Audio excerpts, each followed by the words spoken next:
Kwa mara ya kwanza jana nimemwona katibu mkuu wa TFF Kidau Wilfred akiwaambia watu naomba mniache nikafuturu. Nikasema lakini Kidau tunasali naye yule. Vipi tena? Yaani ngoma ilikuwa ngoma nzito. Ngoma nzito. Kila mzee wako Mguto anasema mtafuteni president kule. Mtafuteni president, lakini pia mtafuteni afisa habari.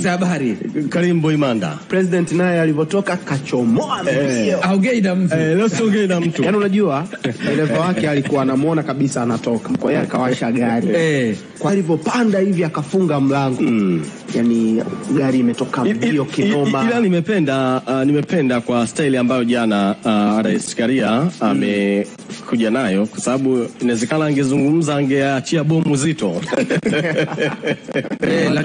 Ni kweli lakini sasa mkali. Mimi nilikuwa nadhani jana kwa jinsi ambavyo waandishi walikaa pale mpaka usiku, hata kama sio Karia pengine wizara wangesema chochote ili waandishi wapate kitu, kwa sababu pia hata familia ya michezo ilikuwa inasubiri na wao ndio waliitisha kikao kukutana na wale, na tunaweza tukatumia kauli hii kwamba waandishi wa habari walitaka habari lakini habari hawajaipata kutoka kwa wizara ya habari kutoka katika wizara ya habari. Sawa, sasa baada ya majadiliano hayo mazito, bodi ya ligi, TFF na serikali, baada ya hapo Yanga na wizara ya habari, utamaduni na michezo, Simba, na mwisho wa siku baada ya kutoka sasa katika vikao hivyo, kila mmoja alizungumza yafuatayo. Tuanzie pale TFF kwanza hapa. Tunamsikiliza Mguto pamoja na katibu mkuu Kidau. Karibu. Mwenyekiti, pengine nini ambacho kimejadiliwa huko? Kwa hiyo mtasikia kutoka kwa msemaji wangu. Lakini nini ambacho kimejadiliwa huko? Kutoka kwa msemaji wangu. Msemaji wangu ataeleza yote. Nimefunga, niache nikafuturu jamani. Nimefunga, niache nikafuturu jamani. Nimefunga, naomba mniache nikafuturu jamani. Niache. Wakubwa sasa juu kuongea. Naitwa kwa wakubwa jamani. Kwa hiyo mtapewa taarifa. Pengine nini ambacho kimejadiliwa katibu? Naombeni niende nikafuturu jamani. Muda na naamini wengi ni waumini, kwa hiyo tupeane muda kidogo la kitu. Safi, mambo hayo, mambo mazuri kweli kweli. Lakini tuanzetu kule Jangwani kwa rais wa klabu hiyo Hersi, huyo hapa akibainisha. Huyo hapa Engineer Hersi. Karibu. Uongozi wa klabu ya Africans pamoja na ukiwa umeambatana na excom wake wote pamoja na mtendaji mkuu uliweza kukutana na mheshimiwa waziri na mheshimiwa naibu waziri, mheshimiwa katibu mkuu, mheshimiwa naibu katibu mkuu na mwenyekiti wa baraza la michezo la taifa kwa ajili ya kujadili kitu ambacho kilitokea.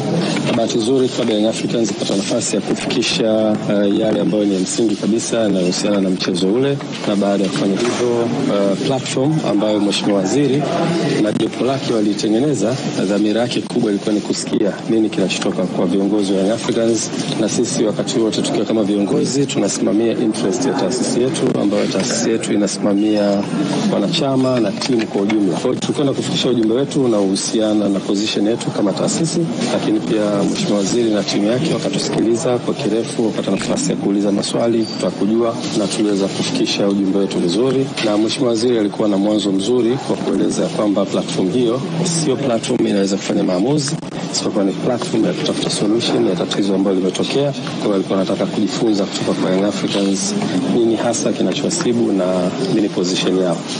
Tunaweza kufikisha yote ambayo tunastahili kufikisha kama viongozi, ambayo yanabeba ujumbe wa kamati ya utendaji, lakini ujumbe wa wanachama wetu na wapenzi na mashabiki waliokuwa nchi nzima. Ujumbe huu umefika, mheshimiwa waziri na timu yake wamepokea, tumewaachia wafanye kazi na tumekubaliana tutakuwa na vikao vingine endelevu kwa ajili ya kutafuta solution ya jambo hili. Kwa nichukue fursa hii kuifikisha message hii kwenu kwa wanahabari ili muweze kujulisha umma wa Tanzania, lakini pia nichukue fursa hii kuambia wanachama na mashabiki wa klabu ya Young Africans, sisi tuko hapa kwa ajili ya kusimamia interests za taasisi yetu, na ni watoe hofu ya namna yoyote, wasiingiwe na hofu ya namna yoyote. Viongozi wao ni viongozi imara na wako hapa kwa ajili ya kusimamia interests za taasisi. Kwa hivyo wakae kwa kutulia, na solution itakapopatikana tutaweza kurudi kwao na kujulisha. Kabisa, Engineer Hersi huyo rais wa klabu ya Yanga akibainisha hayo. Tumemsikia. Vipi juu ya mwenyekiti wa klabu ya Simba Murtaza Mangungu huyu hapa, yeye akibainisha haya yafuatayo.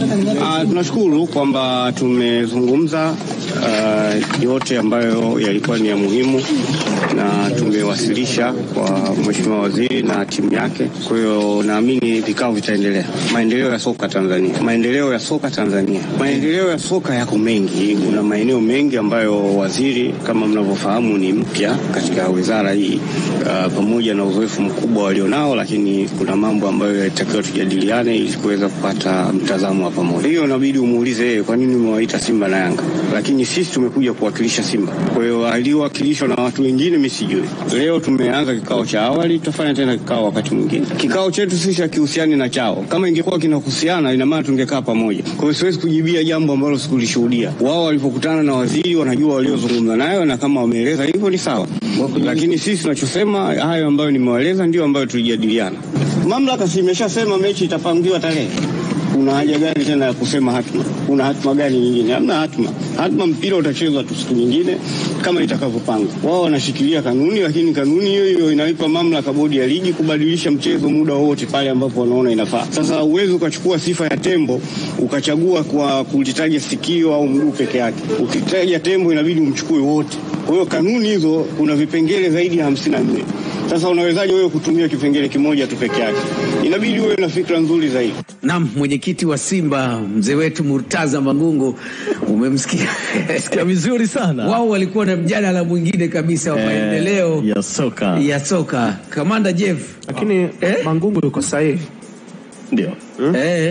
Kwa sababu barua ya Maliko iliwaita kwenda kujadili maendeleo ya michezo. Uliona barua? Ya Mwaliko? Niliona. Bwana yani sasa ina depend walipofika kule agenda zilikuwa ni nini, lakini barua ambayo ilitoka kwa waziri wa michezo ilikuwa wataka kwenda kujadili maendeleo ya michezo Tanzania. Haikuzungumzia mambo mengine zaidi. Sisi mapaparazi tulinyaka barua. Na hiyo ndio ilienda Simba ama kote? Kwa maana ya Simba na Yanga. Kwa kumbe jana watu wajadili hili swala la sasa inategemea sasa katika maendeleo hayo sasa ya soka na haya yakiwemo ni sahihi. Lazima yajadiliwe haya. Kwa sababu ili maendeleo ya soka yaweze kuchukua nafasi, dabi lazima ichezwe. Vitu kama hivi havipaswi kuwepo. Manake tunahitaji amani na utulivu michezoni, na maisha yaweze kwenda, kanuni na sheria ziweze kufuatwa, na pande zote ziweze kuridhika, haki iweze kupatikana, na kila kitu kiende sawa sawa. Ulianza kumuita kamanda hapo Jumaa. Nilimuita kamanda na kamanda, ukiangalia jana siku nzima watu walikuwa busy sana, na familia ya mpira tulisubiri majibu ya kile kikao, lakini kila mmoja ameonekana hataki kuzungumza. Wametuacha njia panda. Wewe nini mtazamo wako kwenye kile kilichotokea jana? Mtazamo wangu mimi ni ule tu kwamba kuna wakati viongozi wetu wanafanya mambo yawe complicated kuliko uhalisia. Naelewa, kwa sababu kwa hatua hili jambo lilikofika, tulidhani kwamba kumesha kuwa na mazungumzo mengi, kumekuwa na matamko mengi, kumekuwa na vitisho vingi. Kwa hiyo jana tungepewa solution hatimaye ambayo labda ingeondoa kile ambacho kuna baadhi ya watu wameweka kwenye nafsi zao. Lakini hivi tunaambiwa kwamba kuna bado mazungumzo hayajaisha. Ni mkanganyiko ambao unazidi kuwa mkubwa, na tumefika hapa kwa sababu moja, kwamba kuna upande unasema uchezi mechi, wanataka point 3.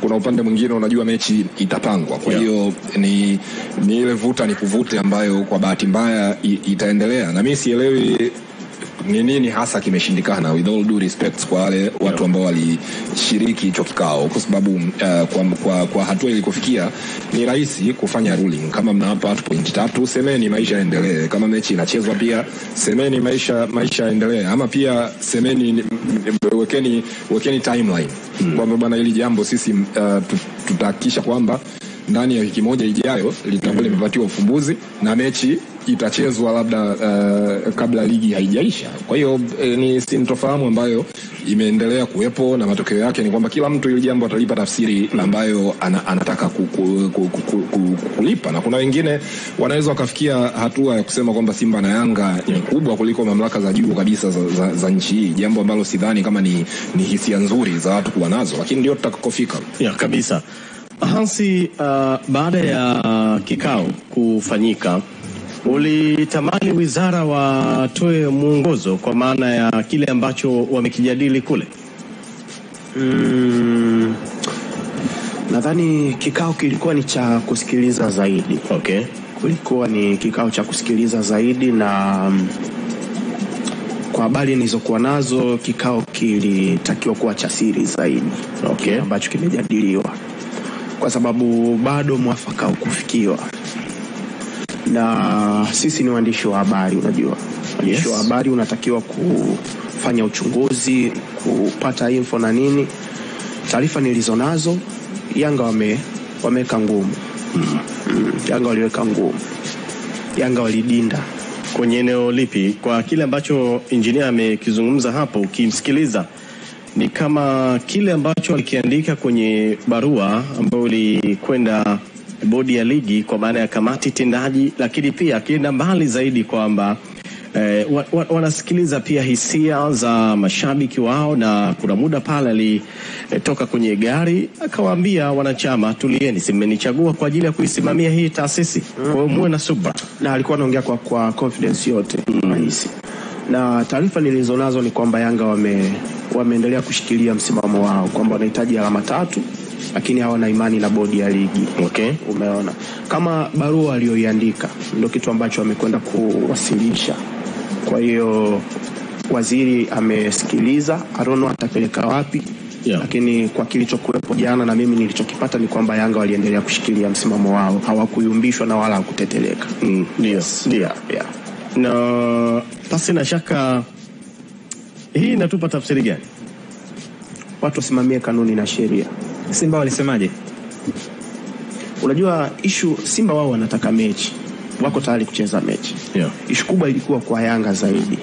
Kwa sababu Yanga sio ndio mtu ambaye anagomea kwamba hatuchezi. Yeah. Kwa hiyo serikali inataka mechi ichezwe, bodi ya ligi inataka mechi ichezwe, Simba wako tayari kucheza. Kwa hiyo mtu ambaye ameonekana kuwa analeta ugumu kucheza mechi ni Yanga. Nadhani ndio alikuwa mhusika mkuu, na ndio maana yeye alitangulia kufanya kikao mapema kabisa asubuhi kwa Juma. Kwa hiyo kama yeye ameendelea kuweka ngumu, ina maana tunasubiri kuona ni kitu gani ambacho kitaendelea. Na unaona huu ugumu wanaoweka wako sahihi na wanastahili kupewa pongezi?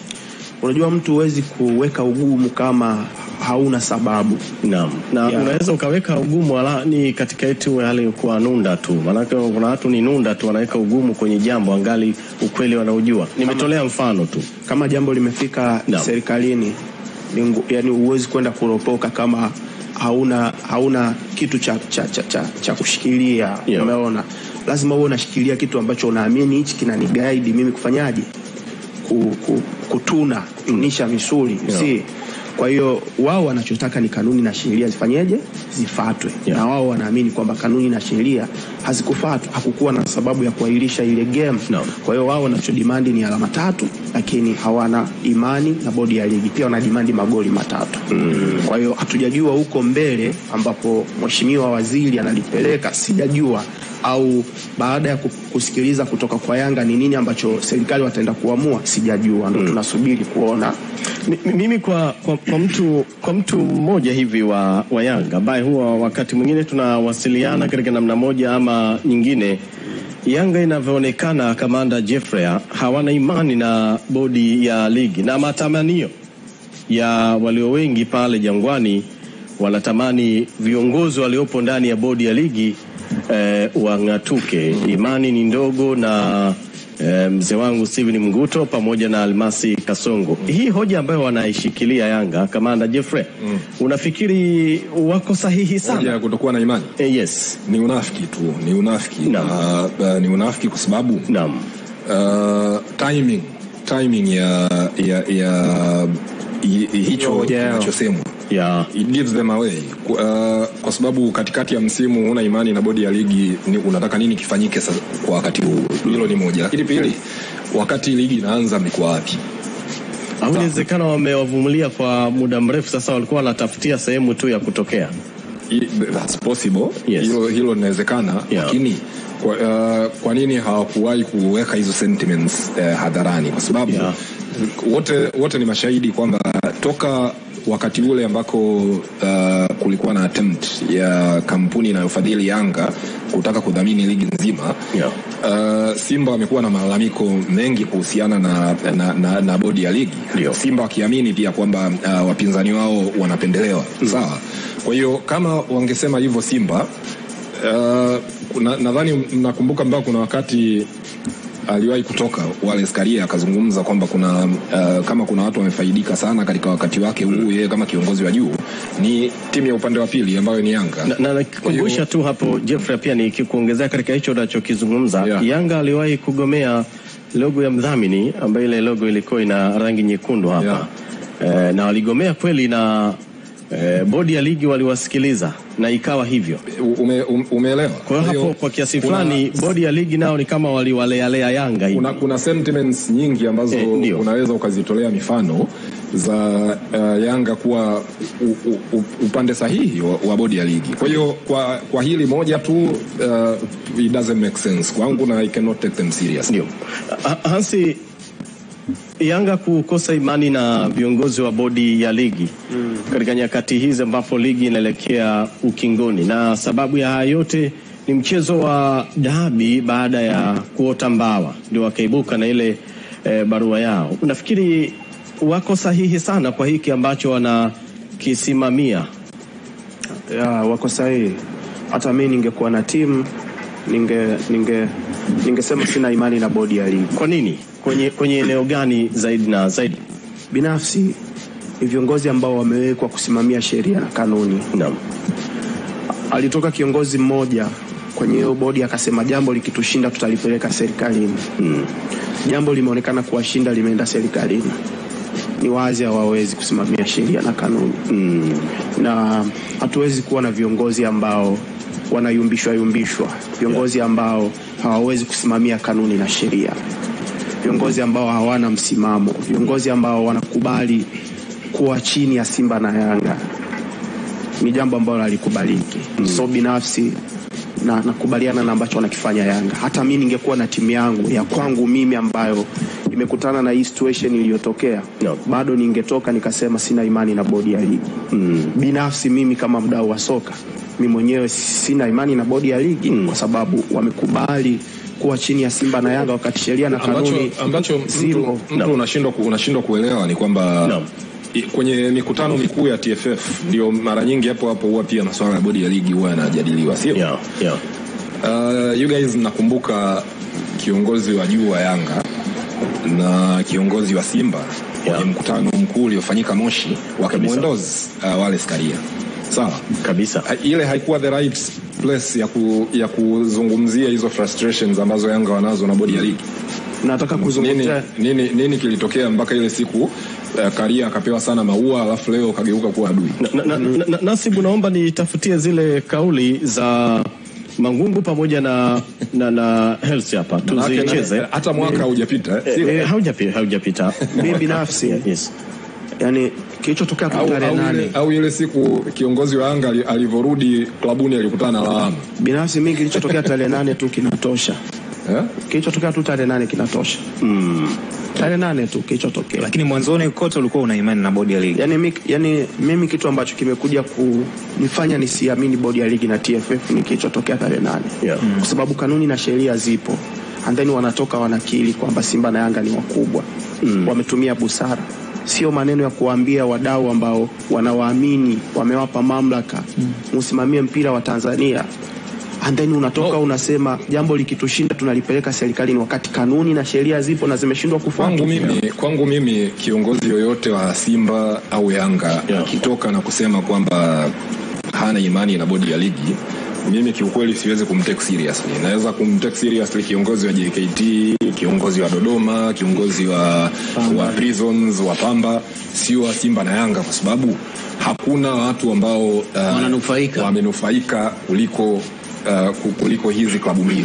Ndio maana juzi Mguto hapa Jeff, wakati unaendelea, ndio maana juzi Mguto hapa alisema kabisa, wakati wakiwa wanapanga schedule ya Simba na Yanga huwa wanapanga kwa muda ambao unakuwa rafiki, lakini pia wakipanga schedule ya Simba na Yanga ujue siku hamna mchezo wowote. Hiyo tayari ni favor kwa Simba na Yanga. Walaumu, yani kwa mfano akiibuka hapa mtu wa Azam au wa JKT akasema guys, hivi kwa nini Simba na Yanga wacheze saa 8, tunacheza saa 8 sisi?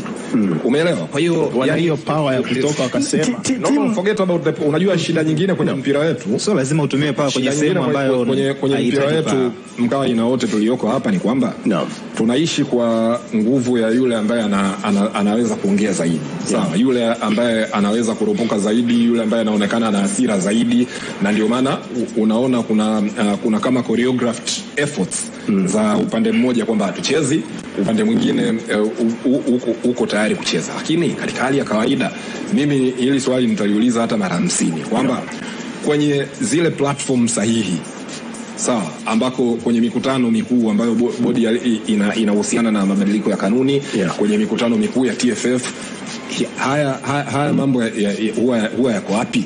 Mbona hayazungumzwi pale? Si huna imani na watu wa bodi ya ligi? Mkutano mkuu unakuja, umekaa kimya, hujawahi kutoka. Sawa, umeibuka sasa hivi, alafu katika haya yote yanayotokea utagundua kwamba tumesahau kwamba chanzo cha hili sakata ni nini? Chanzo cha hili sakata ni Simba kuzuiwa kufanya mazoezi. Sawa. Chanzo cha hili sakata sio maneno ya Mguto, sio sababu ya Simba kuzuiwa kucheza mechi ilikuwa inatosha kuahirisha mechi. Kwa mujibu wa kanuni iliyoko inayo guide bodi ya ligi, kanuni inasema kwamba kama kuna sababu ya dharura na ile ambayo TFF watakubaliana nayo. Sawa. Kwenye hiyo detail ya ile ambayo TFF watakubaliana nayo. Sasa kama hii kanuni wakati ligi inaanza, kwa sababu ligi ikiwa inaanza huwa klabu zote pale ndio platform sahihi ya kufanya mabadiliko yoyote ya kwenye kanuni. Sawa kabisa. Haiwezekani msimu umeshaanza, katikati ya msimu huko ndio mje kugundua kwamba kanuni ina tatizo. Kanuni ya 34 sababu zilizowekwa zinazopelekea mechi kuahirishwa. Sababu ya Simba kuto train a day before inatosha kuahirisha game, as long as kwenye ile kanuni kuna mahali ambako pameipa nguvu TFF. Yani kwenye hiyo sababu yako ambayo Hans unaizungumza, nisikilize Jeff na Hans. Kwenye hiyo sababu ambayo Hans unaizungumza juu ya hiyo kanuni uko sawa, lakini Jeff naye pia yuko sawa kulingana na ile kanuni ambayo inawapa nguvu bodi ya ligi na TFF. Bodi ya ligi wamepata nguvu kuahirisha game kwa sababu Simba hajatrain. Ndio hapo wamefeli bodi ya ligi. Sikiliza vizuri ambacho anasema Jeff ni kwamba kwa mfano, subiri kwanza nisikilize basi. Rudia kidogo hiyo kanuni. Irudie hiyo kanuni. Kanuni inasema hivi, sababu yoyote ya dharura na nyingine ambayo TFF na bodi ya ligi wataona inafaa. Huo mstari hapo. Mimi nataka nikutolee mfano mmoja kwenye mkataba wa ajira kwa mfano. Sawa. Mikataba mingi ya ajira, wewe wakati wewe umeajiriwa hapa kama mtangazaji. Naam. Sawa. Inawezekana taasisi ikawa na event ambayo imekutaka wewe kwenye ile event ukawe MC. Sawa. Wewe umepangwa kabisa, ukakataa kufanya ile event. Sawa.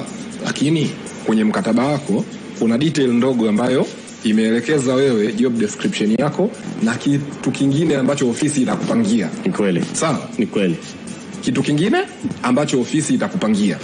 Hiyo detail hiyo inakuweka kwenye makosa. Sababu hiki ambacho ngoja malize hapa kwa bodi ya ligi. Kwa hiyo tutabishana, tutapiga kelele, tutazungumza, tutazunguka, lakini ukweli ni kwamba TFF kwa ile detail ya kanuni wanayo mamlaka ya kusimamisha mchezo kwa wanavyoona wao inafaa. Na ndio maana katika one of the heated debates hapa mimi niliwahi kumwambia Hans kwamba ukiisoma vizuri ile kanuni haihitaji taarifa kutoka kwa vyombo vya usalama, haihitaji mtu kutoka Yanga au kutoka Simba akubaliane na hicho kitu, imewapa nguvu TFF. Kwa hiyo next time wakati wa uundwaji wa kanuni, mimi na washauri watu wa Yanga, jambo la kwanza kabisa ambalo watake lifanyiwe amendment ni hii kanuni, kwamba iwaondolee TFF, yani kwamba wao tu wakiona wao inafaa wanaahirisha. Sasa hapo kabla nataka kabla hatuja kupigia pasi, nataka nimuulize kamanda kitu kidogo tu kwenye hiyo sehemu. Sababu nyingine watakayoona inafaa. Je, hii sababu nyingine haijaorodheshwa? Wanapaswa kuiona tu wao, sisi wadau wa soka wengine nje hatupaswi kuiona, na kama tunapaswa kuiona kwa jicho la kawaida ya nyama, uliona sababu hiyo ni ipi? Swali zuri sana bwana Juma. Lakini wao si ndio wenye mamlaka kuongoza huu mpira. Acha ajibu swali la Juma. Juma kamuuliza swali zuri, lakini mimi pia wao ni jepesi kujibu, kwa sababu ndio hicho ambacho kimesababisha mechi mpaka leo. Na ndio maana hata mimi katika hilo swali la Juma, ni swali zuri sana, lakini jepesi kujibu. Sawa, ni swali zuri kwa maana ipi? Unaweza ukalijibu bila hata ukiwa umesinzia hivi. Yaani katika hali ya kawaida wenye mamlaka wao si wameona. Sasa wewe mdau huku wa pembeni, wewe mdau wa pembeni huku, inawezekana ikawa umeona sio sawa, lakini wao wameona ni sawa. Ndio maana tunasema safi, tuko pamoja. Sasa kwa sababu wao ndio wenye mamlaka, ndio wanaona. Correct kabisa. Hiyo sababu nyingine at least wakituambia sawa, sababu nyingine ipi? Hiyo nyingine ambao waliona, si zile ambazo zimeorodheshwa sisi tunakubaliana kwamba zikuwa na nguvu. Ukisikiliza ambacho amekisema Jeff kwenye hiyo kanuni, inaeleweka kabisa kwamba yani sababu ambayo itafanya TFF ielewe na mwisho wa siku wairishe mechi. Kitu ambacho wameahirisha mechi, sababu yao ni kwamba mechi hiyo Simba walizuiliwa kucheza, ambapo TFF wenyewe kwa mamlaka yao ni kwamba wameielewa, ndio maana mpaka sasa hivi mechi imefanyaje, imesimamishwa. Kitu ambacho mimi nina wasiwasi, ambapo sasa ndo nafikiri, kwa sababu tutarudia yale ambayo tumekuwa tukijadili kila siku, ni kwamba pamoja na kwamba TFF na bodi ya ligi wameelewa hicho ambacho Simba walikiwasilisha, napata wasiwasi, je, watabaki katika msimamo wao kwamba hicho ambacho walisababisha waahirishe mechi watakisimamia? Kwa sababu kama wamefikia stage ya wao kukubali kuitwa na wizara, je, ule msimamo wao utabaki pale pale au wataugairi wao wenyewe? Na mimi naomba nizungumze kwanza. Kabla nataka nimjibu Juma swali lake. Cha kwanza kabisa, kanuni haijaelekeza kwamba hiyo sababu inahitaji kuelezwa kwa mtu mwingine. Tunaweza tukajadili tukakubaliana hiyo kama udhaifu wa kanuni, kwamba guys, hizi kanuni zinatumika vibaya, lakini tutarudi pale pale tu pia kwamba huu ni muda sahihi wa kujadili kanuni. Kwa mfano tukijadili na kugundua kanuni ina udhaifu sasa hivi tunafanya nini? Sasa kuna kitu ambacho kinatulinda wadau wa mpira, lakini pia kina vilinda vilabu. Kanuni ya 34 imeainisha sababu zinazoweza kupelekea mechi ikaahirishwa. Umeambiwa maafa, vifo, majanga na ajali, au kuitwa kwa timu ya taifa wachezaji wasiopungua 3. Hapa hakuna sehemu imeandikwa kwamba timu ikinyimwa uwanja wa kutrain a day before mechi itaahirishwa. Nataka Jeff atoke mbele ya Watanzania wakiwa wanamsikiliza. Simba kunyimwa uwanja a day before kufanya training ni sababu ambayo inatosha kuahirisha mechi? Nataka ukiri mbele ya Watanzania. Sasa kama hiyo sababu inatosha, hiyo kwanza kabisa, wala hata uhitaji kutoa matamko kwamba Jeff atoke, kwa sababu hapa tunapozungumza kwenye hizi maiki za Crown Media Mikocheni, hivi mtaa gani unaitwa kwa mawaziri, au sio? Sawa. Watanzania wananisikiliza. Sawa. Kwa wala uhitaji kutoa tamko. Sawa. Lakini tunarudi, manake tunacheza kwenye kanuni, hatutoi maoni yetu. Sawa, mind you, tutatofautiana tu labda kwenye kuzitafsiri hizi kanuni, kwamba kanuni hii inamaanisha hiki, kanuni hii inamaanisha hiki. Sawa. Kanuni imewapa nguvu TFF. Sawa. Hivyo vitu ambavyo vimetajwa, sijui vifo, whatever, ndio vinakava sehemu ya dharura, kwa sababu ile kanuni ina maeneo mawili. Sawa. Imekuambia sababu ya dharura na ikakwambia sababu nyingine ambayo TFF wataiona inafaa. Kwa hiyo accuse TFF kwa kuipendelea na bodi ya ligi kwa kuipendelea Simba kwa kutumia kanuni utakuwa sahihi, kwamba bana hii sababu kiukweli haikuwa na mashiko katika hali ya kawaida, lakini inawezekanaje wameelewa. Umeelewa? Yani wao wameelewa. Yani kama tukielewa kanuni, maana unajua kuna vitu viwili Mkai. Kuna kanuni ilivyo na kuna ulivyoamua wewe kuielewa. Si unanielewa? Ndio. Na ndio maana nishai kutolea mfano hapa kwamba hiyo sponge ya Mike hapo wote we can agree kwamba ni nyekundu, lakini inawezekana Juma yeye ni colorblind, anaona kitu cha zambarau hapo. Sawa, haitobadilisha rangi yake ya uhalisia, ni yeye mwenyewe ana shida yake ya kuwa colorblind. Kwa hiyo hizi kanuni zipo kama zilivyo. Tunaweza kutofautiana tunapozitafsiri, tunaweza kutofautiana tunapozielewa, tunaweza kutofautiana kwenye mambo mengine yote, lakini haya zibadilishi hizo kanuni kwa jinsi zilivyo. Na ndio maana mimi kwa ninavyotafsiri hii kanuni na hili tukio lote, niliwahi kusema kwamba kama akijitokeza mtu akasema kwamba TFF wanatumia vibaya kanuni, wanaziabuse kanuni, atakuwa yuko sahihi kabisa. Lakini shida ambayo mimi nitakuwa nayo na hiyo ndio inaweza kuwa ni sahihi Kamanda, kwa sababu kama mamilioni ya Watanzania tuone hivi, alafu tuchukulie kawaida tu kwamba pale kwenye bodi ya ligi watu wanne wao waone kwamba kuna rangi ya blue. Labda tuelewane kitu kimoja. Sawa. Mimi niko upande wako. Wengi tuko upande wako Juma. Kwenye hiki unachokisema. Sawa, na hata niko upande wa Hans kwamba katika hali ya kawaida kukosa training session moja hakuwezi kumfanya mtu awe hayuko katika hali ya kucheza mechi. Mimi I perfectly agree with that.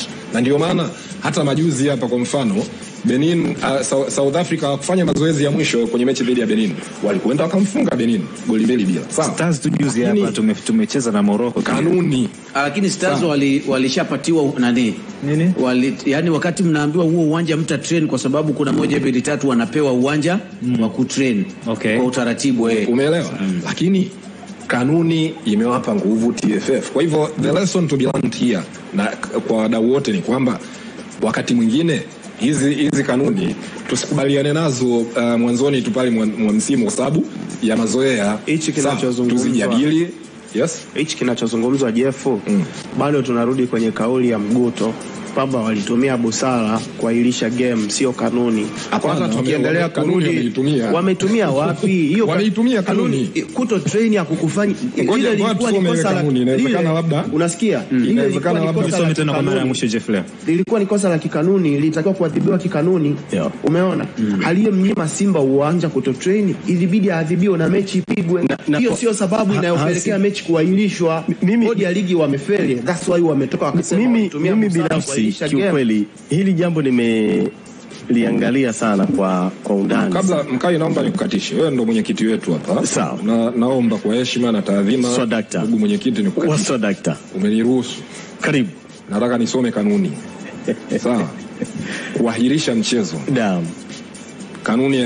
Kanuni inasema mchezo unaweza kuahirishwa kutokana na sababu yoyote kati ya zifuatazo. 1, endapo timu ya taifa ina mchezo.